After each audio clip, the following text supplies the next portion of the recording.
Spider-Man has had many faces on the big screen. And no, we're not talking about the multiverse. This is about his evolution in real life. From a bell-bottomed Peter Parker teaching kids how to read, to a young Avenger in the MCU, and even a fan-made web-slinger. In this video, we're taking a full tour through every single live-action version of Spider-Man.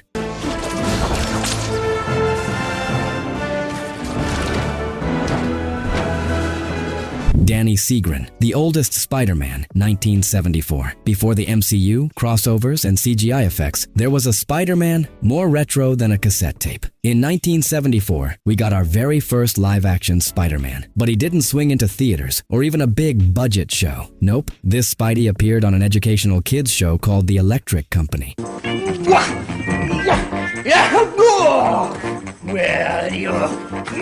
Danny Segrin suited up, but this Spider-Man didn't talk. He only communicated through comic-style speech bubbles on screen. He wasn't about action. He was more like a reading tutor with superpowers. Still, it was a key first step. Spidey's very first time in live-action form. The suit? Pretty limited. It looked more like a Halloween costume, but hey, it's what they had back then. Nicholas Hammond, the first leading Spider-Man, 1977 to 1981. Fast forward 3 years to 1977, and Nicholas Hammond became the first Spider-Man to star in his own series, The Amazing Spider-Man. No multiverses, no aliens, no flying goblins. This Peter Parker was a 30-something photographer, using his powers to catch thieves, stop hypnotists, and battle mad scientists and secret organizations.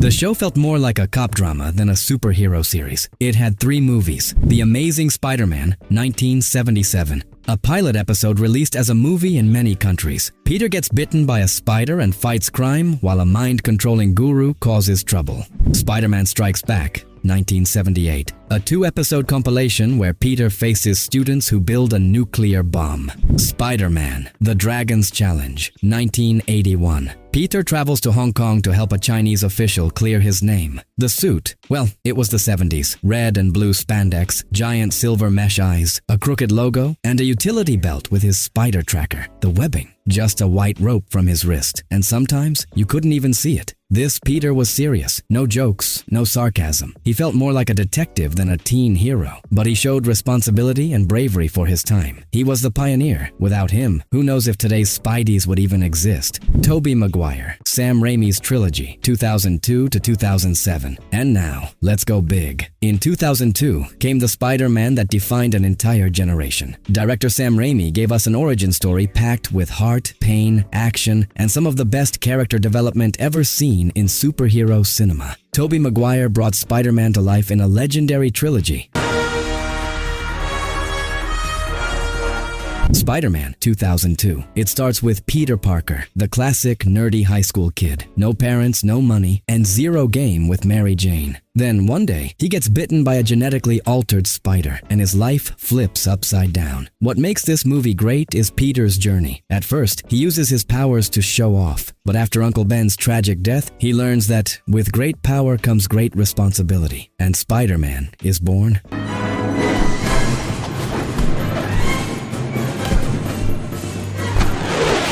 The villain, Willem Dafoe as Green Goblin, a mad businessman, father of Peter's best friend, and a massive threat to New York and Mary Jane's heart. This movie dives deep into duty, sacrifice, and the price of being a hero. Peter gives up his love for Mary Jane to keep her safe. Emotional punch right in the feels. The suit? Red and blue, muscular, with raised silver webbing. Silver eyes, big spider logo. Same across the trilogy. Perfect. No upgrades needed. Spider-Man 2, 2004. This is where the trilogy reaches its peak. Peter is already Spider-Man, but his life is falling apart. He's late to everything, loses his job, his aunt is about to lose her home, and Mary Jane is marrying someone else. Peter has an identity crisis. His powers start failing because he's emotionally wrecked. Is being Spider-Man even worth it if it means losing everything? You tried so hard to be someone that you forgot. The villain, Alfred Molina as Dr. Octopus, a brilliant scientist fused to AI-powered mechanical arms after a lab accident. He's not just evil, he's trying to finish an energy project to help the world. The emotional crown jewel? The train scene.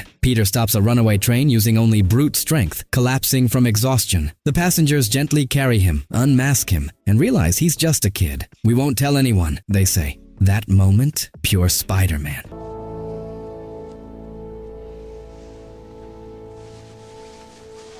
Peter grows up. He learns he can't run from responsibility. He chooses to be Spider-Man, not from guilt, but from conviction. Spider-Man 3, 2007, the most controversial in the trilogy, but packed with epic moments. Peter finally seems to have it all: love, success, peace in the city. Then the black symbiote shows up, and everything falls apart. Under the suit's influence, Peter becomes arrogant and reckless. He faces Harry Osborn, the new Green Goblin.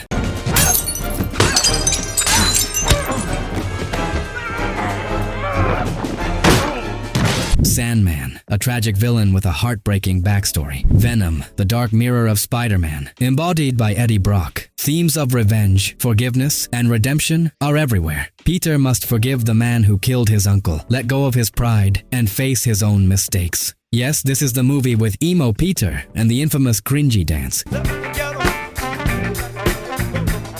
But it also has amazing fights and strong emotional closure. Peter even dons a second suit. Same design, but entirely black with a big white spider. A bold visual twist representing his darker side. Andrew Garfield, the most rebellious and emotional Spider-Man, 2012 to 2014. After Tobey Maguire's trilogy came to an end, Sony decided to wipe the slate clean. In 2012, Andrew Garfield stepped in with The Amazing Spider-Man, bringing a fresher take, a slimmer, edgier, skater version of Peter Parker, more modern, more intense, and definitely more rebellious. Andrew starred in 2 films, The Amazing Spider-Man, 2012. This reboot retells Spider-Man's origin story, but with a twist. This time, Peter is on a mission to uncover the mystery behind his parents' disappearance. He ends up working with Dr. Kurt Connors at Oscorp, where, surprise, a genetically modified spider bites him. And boom, a new Spider-Man is born.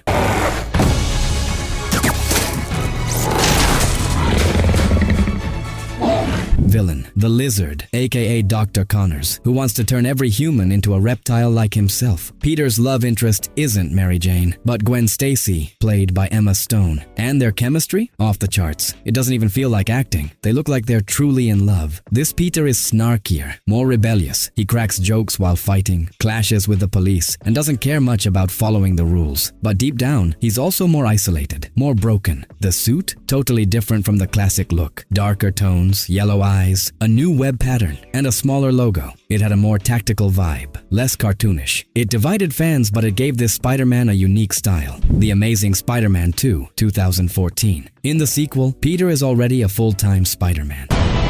Buenos días, neoyorquinos. Parece que hoy tendremos otro hermoso día en la ciudad, aunque tenemos un par de... He saves lives, he's famous, but he's haunted by a promise he made to Gwen's father, to stay away from her, to keep her safe. Villains. Electro, a fan who feels betrayed by Spider-Man and turns into an unstable electric being. Harry Osborn, Peter's childhood friend who inherits his father's madness and becomes the Green Goblin. Also, Rhino shows up briefly, more like a teaser than a real villain. Heartbreaking moment, Gwen's death. Peter doesn't reach her in time as she falls. It's one of the most emotional scenes in superhero cinema. His scream of pain. Unforgettable. No, please.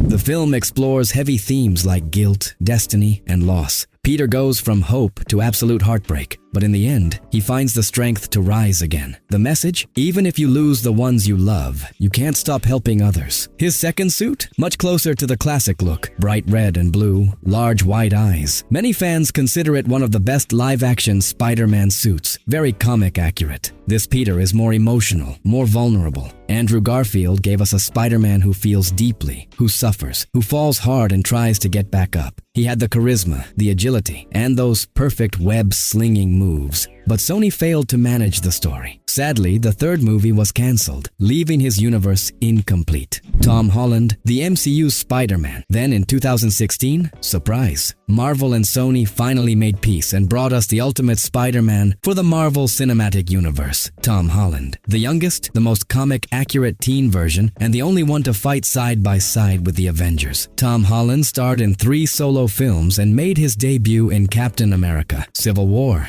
Captain America: Civil War, 2016, Holland's first appearance. Tony Stark recruits a 15-year-old Peter Parker to join his team in the battle against Captain America. Iron Man gives him his suit, super high-tech, with AI, drones, moving eyes, a tracker, the whole deal. This Peter is a superhero fanboy, excited, a bit clumsy, but full of heart. He's got the most natural humor of all the Spider-Men, just a kid thrown into a world of gods and monsters. Spider-Man Homecoming, 2017. After the battle in Civil War, Peter is eager to become an official Avenger, but Tony tells him, relax, just keep being your friendly neighborhood Spider-Man. Peter doesn't want to wait. He wants to prove he's ready, so he starts acting on his own. Villain, the Vulture, played by Michael Keaton, a regular guy who salvages alien tech from the Battle of New York and turns it into illegal weapons. He's more of a street-level villain, very grounded, which fits perfectly with this teenage Peter. Suits, Stark suit. Tony gives him a high-tech spider suit, basically Iron Man Jr., with built-in AI and Corin, automatic web shooters, multiple web types, a parachute, thermal vision. It's insane. But when Peter messes up, Tony takes it away and says, if you're nothing without the suit, then you shouldn't have it. And the thing is, this is all I have. I'm nothing without this suit. If you're nothing without this suit, then you shouldn't have it. That's when Peter shows who he really is. He goes back to his homemade suit, ugly, with swimming goggles and a hoodie. But still, he takes on the Vulture and wins using only his brains and heart.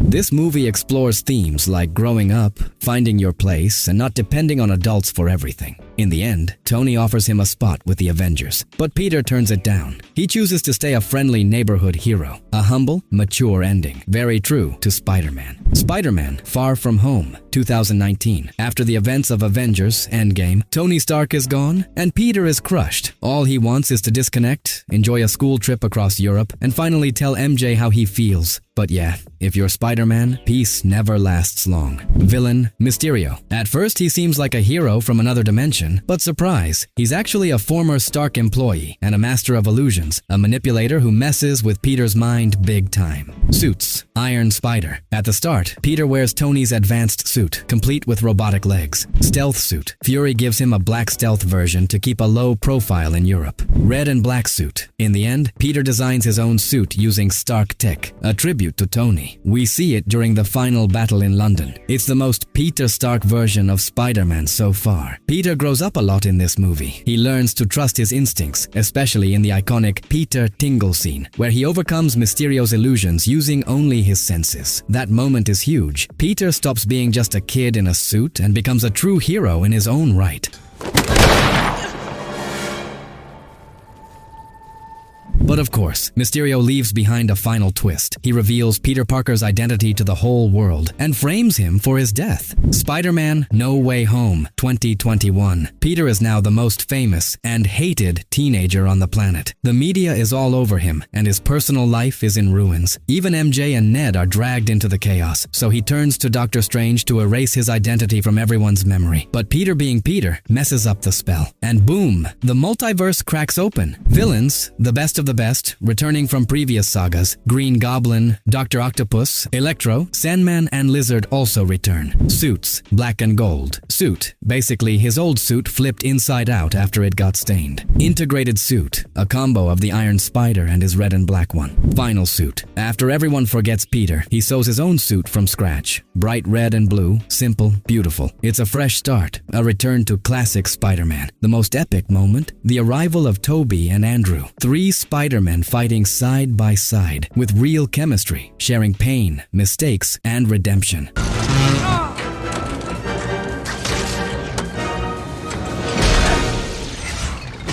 Andrew gets his redemption by saving MJ. Tobey stops Tom from killing Green Goblin, and Tom finally learns to be Spider-Man without anyone else. The ending is heartbreaking. Everyone forgets Peter Parker. MJ, Ned, Happy, they don't know him anymore. But Peter accepts it. He moves into a tiny apartment, hand sews his new suit, and starts over, alone, just like it should be. Spider-Man, Lotus, 2023. A fan-made film, not produced by Marvel, not by Sony, but crafted with love, passion, and a surprisingly cinematic look. I wasn't sure if I should include it in this evolution, but come on, it deserves a spot. This film was directed by Gavin J. Konop. Peter Parker was played by Warden Wayne, and Mary Jane, or MJ, by Mariah Brooklyn. But this version of Spider-Man, it's not about epic fights or jumping into the multiverse, it's about grief, guilt, and emotional growth. The story picks up shortly after Gwen Stacy's death. Peter is emotionally crushed, full of regrets. He starts to question if being Spider-Man is even worth it anymore. He's tired of losing the people he loves, but everything changes when he hears about a terminally ill boy whose last wish is to meet Spider-Man. Still broken inside, Peter goes to visit the kid, and what follows is a deeply emotional connection between them. That meeting becomes the turning point. It reignites Peter's hope. It reminds him why he became a hero in the first place. Not for glory, not for villains, but to inspire and protect the innocent. One of the standout elements of Spider-Man, Lotus, is the suit. Visually,